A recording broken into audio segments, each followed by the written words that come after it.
Hello बच्चों, जैसा कि आप सभी लोग जानते हैं कि हमारे 10th क्लास के बोर्ड कैंसिल कर दिए गए हैं। तो अब हमारे सामने बहुत ही बड़ा सा सवाल आके खड़ा हो गया है कि व्हाट आफ्टर 10th, कि 10th के बाद हम कौन सा सब्जेक्ट लें, किस स्ट्रीम में जाएं और क्या करें, है ना। आपके दिमाग में भी ये सवाल जरूर आ रहा होगा कि 10th में के बाद हम क्या लें। या जो लोग 10th में आए हैं वो लोग थोड़ा सा सोचना शुरू करेंगे कि 10th में हम लोगों को क्या लेना है, और 10th वाले यही सोच रहे हैं जिनका 10th का इस बार पेपर कैंसिल हो चुका है, वो यही सोच रहे हैं कि व्हाट आफ्टर 10th, है ना। तो आप लोगों के पास तीन ऑप्शन हैं 10th के बाद। तीन ऑप्शन कौन कौन से, देखिए मैं बताता हूं आप लोगों को कौन कौन से तीन ऑप्शन है आपके पास। So the number one is science, with math और विदाउट मैथ यार जोड़ लेना इसी में। नंबर टू कॉमर्स, इसमें भी विद मैथ विदाउट मैथ जोड़ लेना आप लोग। And the number third one is, जो आपके मम्मी पापा पूछते हैं कि बेटा ये क्या ले लिया, आर्ट्स। ये क्या ले लिया तुमने, आर्ट्स, ड्राइंग करोगे, आपके मम्मी पापा यही बोलेंगे, है ना। तो आप लोगों को इन तीनों में से कोई ना कोई एक सब्जेक्ट सिलेक्ट करना है ना। तो मैं आज आपको इन सब्जेक्ट को सिलेक्ट करने में मदद करूंगा, ठीक। देखिए, कुछ लोग होते हैं जो अपने नंबरों के बेसिस पे डिसाइड करते हैं कि मुझे क्या लेना है। कई तरीके के लोग हैं इस चीज को डिसाइड करने के लिए। पहले तरीके के लोग हैं, कुछ ऐसे लोग होते हैं जो नंबर के ऊपर डिसाइड करते हैं। जैसे कुछ लोग ऐसे भी होते हैं जिनके 95% आते हैं लेकिन कॉमर्स ले लेते हैं, कुछ ऐसे होते हैं जिनको आर्ट्स ले लेते हैं। अपनी अपनी चॉइस की बात। देखिए, सबसे पहले तो आप मेजॉरिटी अपने चॉइस को दीजिए, अपनी मेजॉरिटी अपने चॉइस को दीजिए, ठीक है। दूसरी बात, अगर आप जोश जोश में साइंस ले रहे हो कि नई चीजें पढ़ेंगे, टेक्नोलॉजी के बारे में पढ़ेंगे, तो आप साइंस बिल्कुल मत लो। जोश में अगर आप लोग साइंस ले रहे हो ना, तो आपके लिए बिल्कुल भी सही नहीं है ना। जोश में कभी साइंस मत लेना, ठीक है। क्योंकि जोश में आप लोग साइंस लोगे, शुरू में पहला चैप्टर खोलोगे, पहला चैप्टर फिजिक्स का बहुत ही आसान है, दूसरा खोलोगे दोबारा खोल के देखोगे नहीं फिजिक्स का चैप्टर दूसरा, है ना। केमिस्ट्री का पहला चैप्टर खोलोगे, इजी सा है, बहुत आसान है, कुछ भी नहीं है, सारा कुछ 9 का टॉपिक ही है। सेकंड चैप्टर खोल के देखोगे, दोबारा जाके केमिस्ट्री को हाथ नहीं लगाओगे, है ना। मतलब लगाने से पहले सोचोगे थोड़ा सा, क्योंकि पढ़ना तो है ही, जब ले लिया है तो बिना पढ़े तो काम चलेगा नहीं। लेकिन 100 बार सोचोगे उसको हाथ लगाने से पहले कि पढ़े कैसे, कैसे पढ़े, है ना। तो साइंस अगर आप लोग जोश जोश में ले रहे हो तो बिल्कुल मत लेना। मैं बता रहा था नंबर्स के बेसिस पे, मान लीजिए किसी बच्चे की 95% आ गए, वो सोचता है यार मैंने तो कुछ पढ़ा ही नहीं था, मेरे तो साइंस में इतने ज्यादा नंबर आ गए। तो वो बच्चे इस जोश में साइंस ले लेते हैं कि साइंस तो इतनी आसान है, साइंस तो ले लेते हैं, चलो साइंस ही ले लेंगे। भाई ऐसे करोगे तो काम नहीं चलेगा। डिसीजन ऐसा लो कि बाद में कभी पछताना ना पड़े, है ना, वरना बाद में पछताए कुछ नहीं हो जब चिड़िया चुग गई खेत। देखिए, साइंस अगर आप लोग ले रहे हो तो साइंस मांगती है वर्क हार्ड, बहुत ही ज्यादा वर्क हार्ड मांगती है साइंस। अगर आप साइंस ले रहे हो और साइंस के सब्जेक्ट के ऊपर अगर आप वर्क नहीं कर रहे, तो साइंस लेने का कोई फायदा नहीं है, ठीक है। तो अगर आप रात दिन पढ़ सकते हो, ठीक है, बुक्स रीड कर सकते हो, उनका मतलब समझ सकते हो, इक्वेशन समझ सकते हो, फॉर्मूला समझ सकते हो, डेरिवेशन कर सकते हो, तो ही साइंस लेना, वरना फिर साइंस की तरफ आंख उठा के मत देखना। क्योंकि साइंस मांगती है वर्क हार्ड। साइंस में आपके साइंस के भी दो पार्ट हैं, एक होता है PCM, एक होता है PCB, जिसमें एक में बायोलॉजी एक में मैथ्स मिलती है। एक पार्ट अब और बन गया है जो है PCMB, यानी कि इसमें मैथ्स और बायोलॉजी दोनों होती है ना। तो साइंस के भी 3 पार्ट हैं। अब बच्चे अगर साइंस ले लेते हैं तो ये नहीं डिसाइड कर पाते कि मैं मैथ लूं या बायोलॉजी, है ना। तो आपको मैथ्स तो भाई 10th में आपका एक अलग टॉपिक ही था, बायोलॉजी तो साइंस में थी, वो एक अलग बात है ना। लेकिन मैथमेटिक्स आपको यही चीज चेक करनी है कि मैथमेटिक्स आप लोग कैसे करते हो, है ना। 9th की मैथमेटिक्स अगर आप लोगों ने अच्छे से कर, क्योंकि 9th और 10th की मैथमेटिक्स बिल्कुल अलग है, 11th की मैथमेटिक्स बिल्कुल ही अलग है, कुछ भी नहीं है मैचिंग। पहला चैप्टर ये सेट्स, साइंस मैथमेटिक्स का पहला चैप्टर खोल के देखोगे, मैथमेटिक्स का पहला चैप्टर सेट्स। आपने कभी सेट्स सुना है 10th तक मैथ में, कभी सुना हो तो बताओ। दूसरा क्वेश्चन है, दूसरा चैप्टर है रिलेशनल फंक्शन, कभी सुना है चैप्टर? हाँ, ट्रिग्नोमेट्रिक फंक्शन है वो थोड़ा सा टेंथ से रिलेटेड है, थोड़ा सा, ज्यादा नहीं, बहुत ही छोटा अमाउंट में, बाकी टोटली अलग है। आप लोगों ने साइन 90 प्लस थीटा देखा होगा, अब आपने साइन 180 माइनस थीटा कभी सुना है? कभी सुना है आपने? 180 प्लस थीटा कभी सुना है? 360 माइनस थीटा कभी सुना है? नहीं सुना। तो सब कुछ चेंज ही है, मेथड वही है, लेकिन थर्ड फिर फोर्थ मैथमेटिकल इंडक्शन, कभी नाम सुना है मैथमेटिकल इंडक्शन का? कॉम्प्लेक्स नंबर, आप मुझे बताओ अंडर रूट माइनस 36 की वैल्यू क्या होगी? बता सकते हो अंडर रूट माइनस 36 की वैल्यू, है ना? तो मैं यही चीज कहना चाह रहा हूं कि मैथमेटिक्स बिल्कुल अलग है। तो अगर आप लोगों को मैथमेटिक्स में इंटरेस्ट है, यार इंटरेस्ट की बात है सारी चीजें, अगर आपको साइंस में इंटरेस्ट है तो ही साइंस लेना, बस सीधी बात यह है। नंबर्स के बेसिस पे कभी डिसाइड मत करना कि आपको साइंस लेनी है कि नहीं लेनी। अगर आपके 90% आ रहे हैं तो आपको साइंस लेनी ही लेनी है, और अगर 60% आ रहे हैं तो आपको आर्ट्स लेनी है, 80% आ रहे हैं तो कॉमर्स लेनी है। ऐसा नहीं है, कुछ ऐसे बच्चे भी होते हैं जो 90% पे आर्ट्स ले लेते हैं, कुछ ऐसे बच्चे भी होते हैं जो 60% और 50% पे भी साइंस ले लेते हैं। भाई अपने अपने इंटरेस्ट की बात, ठीक है? तो अगर आप लोगों को इंटरेस्ट नहीं है तो आप लोग साइंस बिल्कुल भी ना लें, ये तो मेरी आपको पहली सलाह रहेगी, ठीक है? बिना इंटरेस्ट के साइंस बिल्कुल मत लें। अगर आप लोग किसी के कहने में आके ले रहे कि यार चल हम भी, तू वो ले रहा तो हम भी ले लेते हैं, और अगर आप अपने दोस्त के कहने में आ रहे हैं तो बिल्कुल भी मत लेना, पछताओगे आगे जाके, ठीक है?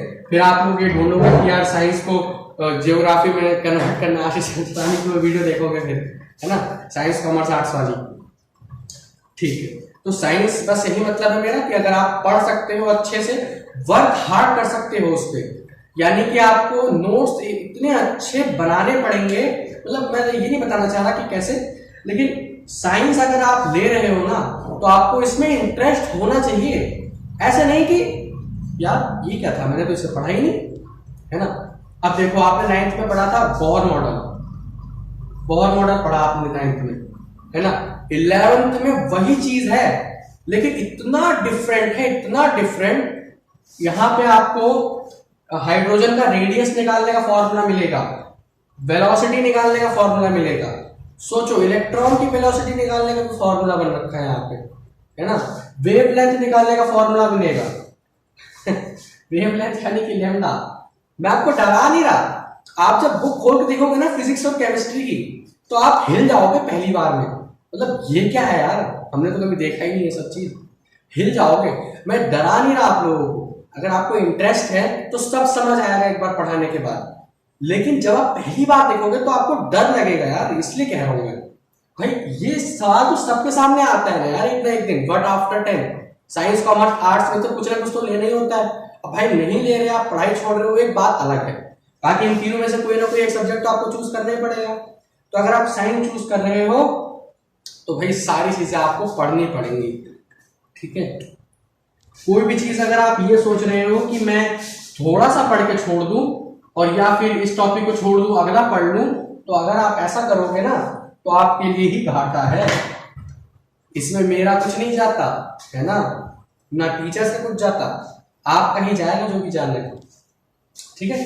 तो साइंस बहुत ही सोच समझ के लेना, क्योंकि साइंस एक ऐसा सब्जेक्ट है ना कि लेने के बाद 11th क्लास में हर एक बच्चे से मेरे कहने का मतलब 90% बच्चे यही चीज कहते हैं कि यार मैंने बहुत बड़ी गलती कर दी साइंस लेके। 90% बच्चे साइंस लेने के बाद यही चीज कहते हैं। 10% ही ऐसे कुछ होते हैं जो ये नहीं कहते कि मैंने बहुत बड़ी गलती कर दी। मैं भी था यार उनमें से, मैं कोई अलग नहीं हूँ, ठीक है? मैं भी इन्हीं में से था जो मैंने साइंस ली, 2nd 3rd चैप्टर पढ़ा तो मैं सोच रहा अरे यार मैंने बहुत बड़ी गलती कर दी, लेकिन अब मुझे कोई दिक्कत नहीं लगती, समझ रहे? तो आप लोग भी एक न एक दिन ये बात जरूर बोलोगे 11th क्लास तक। 11th क्लास के बाद कोई नहीं बोलता, क्योंकि 12th की फिजिक्स केमिस्ट्री मैथ वगैरह में इतना आपको दिमाग मतलब मत्था फोड़ने की जरूरत नहीं है, लेकिन 11th में आपको कुछ ज्यादा लगाने की जरूरत है, क्योंकि 11th में सारे के सारे कॉन्सेप्चुअल क्वेश्चन है यार, न्यूमेरिकल्स ही न्यूमेरिकल्स है 11th में। आप फिजिक्स की थ्योरीज तो कर लोगे, लेकिन न्यूमेरिकल्स कैसे निकालोगे यार? थ्योरीज आपने कितनी भी पढ़ ली, थ्योरी एकदम चाट ली है, कोई बात नहीं, कोई फायदा नहीं है थ्योरी पढ़ने का। पढ़ ली, समझ ली अच्छे से कैसे क्या करना है, लेकिन न्यूमेरिकल्स आएंगे तो आप कर ही नहीं पाओगे, ठीक है? इसलिए साइंस बहुत सोच समझ के लेना, चलिए अब हम साइंस की बात हटाते हैं, अब हम बात करते हैं कॉमर्स की।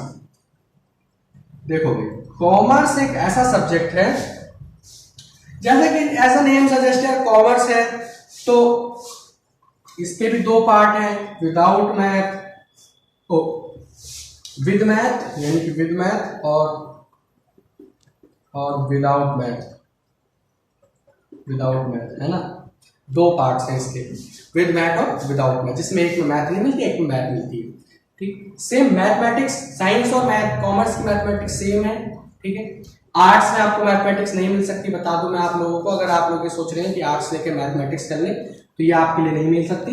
कॉमर्स, अगर मैं आपसे कहूं कि अकाउंट्स है वो बिल्कुल फिजिक्स की तरह है, और बिजनेस है, सॉरी अकाउंट्स जो है वो बिल्कुल केमिस्ट्री की तरह है, बिजनेस जो है बिल्कुल फिजिक्स की तरह है, बिल्कुल ऐसा ही है। Business theory, physics theory, accounts practicals, chemistry practicals, है ना।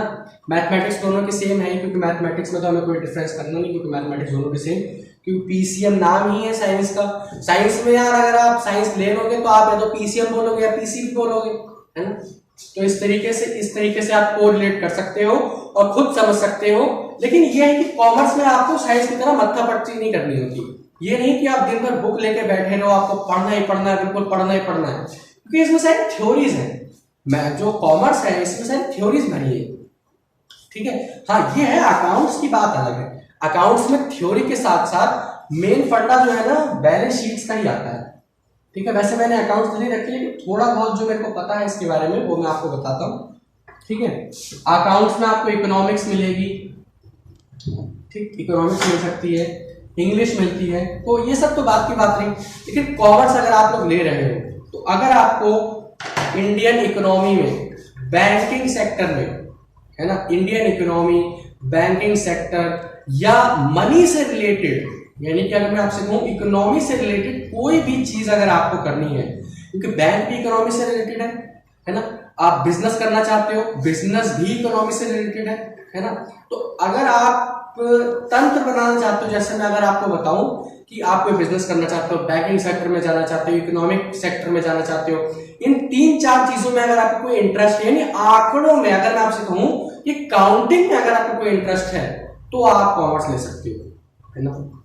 इन 4-5 चीजों में अगर आपका इंटरेस्ट है, 4-5 चीजों में से किसी एक में भी इंटरेस्ट हो, इकोनॉमिक्स छोड़ के, क्योंकि इकोनॉमिक्स आर्ट्स में भी मिल सकती है। ठीक है, अगर आपको केवल इकोनॉमिक्स में इंटरेस्ट है तो आप आर्ट्स ले सकते हो, लेकिन मैं अभी कॉमर्स की बात कर रहा हूं। लेकिन इन 5-6 सब्जेक्ट्स में अगर आपको कोई इंटरेस्ट है, सब्जेक्ट्स के मेरा मतलब है कि इन 5-6 सेक्टर्स में अगर आपको कोई इंटरेस्ट है तो आप कॉमर्स ले सकते हो। कॉमर्स के सब्जेक्ट, मैं आपको ये नहीं कहना चाहूंगा कि साइंस ज्यादा मुश्किल है या कॉमर्स ज्यादा आसान है साइंस के मुकाबले, ना ही कोई मुश्किल है ना ही कोई आसान है। सब में क्या मांगती है? मेहनत। भाई ये तीनों चीजें हैं, पढ़ना तो सब में ही पड़ेगा, बिना पढ़े ऐसा तो है नहीं कि आपने बस आंख बंद की, पेपर में हाथ ऐसे चलाते चले गए, अपने आप लिखता चला गया पेन, ऐसा तो है नहीं। पढ़ना तो हर एक में पड़ेगा, लेकिन यह है कि इसमें थोड़ा ज्यादा पढ़ना पड़ता है, इसमें उससे थोड़ा सा कम पढ़ना पड़ता है, इसमें उससे थोड़ा सा कम पढ़ना पड़ता है, बस ये अंतर है। बाकी पढ़ना सब में है, मेहनत सब में ही करनी है। बिना मेहनत के यार आप आर्ट्स ले रहे हो, ये सोच रहे हो अरे यार मैंने आर्ट्स ले ली है, अब मैं पढ़ के क्या करूंगा, सब कुछ तो अपने आप ही हो जाएगा, ऐसा तो है नहीं, है ना। आप देखते हो जितने भी यूपीएससी सिविल सर्विसेज एग्जाम्स हैं, है ना, ये सब के सब अक्सर ज्यादातर लोग आर्ट्स साइड से ही करते हैं। भाई यूपीएससी यार, आईएएस का एग्जाम मजाक थोड़ी, आईएएस का, आईपीएस का, आईएफएस का, आईएएस का, है ना, मतलब बहुत सारे एग्जाम्स हैं यार। ऐसा है नहीं कि अगर आपने आर्ट्स ले ली तो इसमें कोई करियर ही नहीं है यार। इतना अच्छा करियर मैं आपको बता रहा हूँ आईएएस का, छोटा करियर तो है नहीं भाई। आईएएस में छोटा मोटा करियर होता तो बताओ, है ना। कॉमर्स में बहुत सारे सेक्टर हैं, साइंस में बहुत ही ज्यादा करियर ऑप्शंस हैं। ठीक है, साइंस में डॉक्टर, इंजीनियर, ये 2 सब्जेक्ट, मतलब 2 वो नहीं है। इंजीनियर भी कई तरीके के हैं, कितने सारे तरीके के engineer, mechanical engineer, architect engineer, बहुत सारे इंजीनियरिंग है। डॉक्टरी में इतनी सारी डिग्रियां हैं, 1-2 डिग्री तो है नहीं डॉक्टरी में। कॉमर्स है, कॉमर्स में भी डिग्रियां भले ही कम हो, लेकिन करियर ऑप्शन है, उन्हीं डिग्रियों से आप कितने सारे करियर ऑप्शन बना सकते हो। भाई कॉमर्स में तो यार बिजनेस ही पढ़ाई जाती है यार, आप किस चीज का बिजनेस नहीं कर सकते ये बताओ। बिजनेस तो हर एक चीज का हो सकता है। आजकल आप कोई भी चीज खरीदते हो तो बिजनेस ही तो है, और क्या है। बिना बिजनेस के तो कोई चीज बिक नहीं रही भाई, कोई ना कोई कंपनी उसे बना रही होगी, कोई ना कोई कंपनी, कोई ना कोई होलसेलर उसे इकट्ठा करके छोटे छोटे दुकानदारों को दे रहा है, तो भाई बिजनेस ही तो है एक, और क्या है ना। तो कॉमर्स में तो कितने सारे सेक्टर है, कितने सारे करियर ऑप्शन है। आर्ट्स में भी बहुत सारे, पुलिस में चले जाओ, फौज में चले जाओ, या 10th के बाद तुम सीधे फौज में जा सकते हो, 10th के बाद 18 प्लस हो जाओ, 24 प्लस तो आप पुलिस में जा सकते हो, फौज में जा सकते हो, है ना।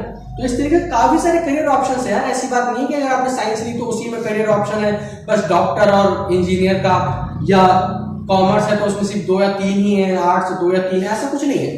बहुत सारे ऑप्शन है, आप देखो तो सही खोल के, मतलब बहुत मिलेंगे आपको, बहुत। ठीक है, तो बस मेरा मेन मोटिव यही है कि कोई भी सब्जेक्ट लेना तो इंटरेस्ट सोच समझ के, बिना जोश के लेना, बस जोश में कभी मत ले लेना इनमें से कोई भी, कि मेरा मैथ्स बहुत अच्छी है तो मैं कॉमर्स ले लेता हूं, है ना, ऐसा कभी मत करना। साइंस, अरे भाई मेरे साइंस में 95 नंबर आ गए तो मैं साइंस ले लूंगा, ऐसा कभी मत करना। ठीक है, तो बस यही मेरा कहने का मकसद था कि बिना मतलब जोश में कभी मत लेना, सोच समझ के और इंटरेस्ट के साथ लेना कोई भी सब्जेक्ट। ठीक है, तो पढ़ाई करते रहिए, ऑल द वेरी बेस्ट।